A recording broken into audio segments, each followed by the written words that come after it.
Listening presentation. to his opening statement at natatawa ako kaya nga bumulong ako sa'yo, sabi ko sinungaling. And I can prove that. Sabi niya kukunti lang daw sila but they're doing their best, but their best wasn't good enough. Example, pag mga multinational companies ang nag-a-apply for certificate product registration, ang bilis po ng approval. Pero pag yung mga regular mid-size o maliliit na pharmaceutical companies, ang tagal inaabot ng taon hanggang sa magsasawa na lang po yung nag-a-apply. And I have proof for that. Meron example ko sa iyo, Attorney Teston. Yung strike na mosquito killer. For so many years, tuloy-tuloy lang yung approval niya sa renewal. And then comes 2018 ata yun if I'm not mistaken.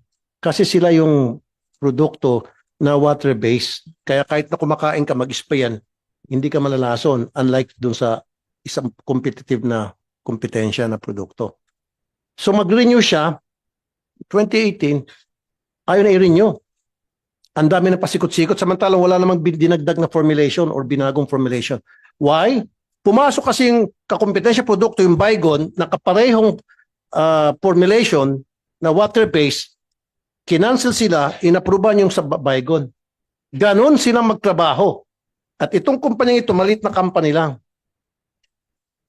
Pag maliit na company, hindi nyo inaaprubahan, iniipit nyo. Pag malaking pharmaceutical company, yung multinational, approve kayo na approve. Why? Because may mga lagay.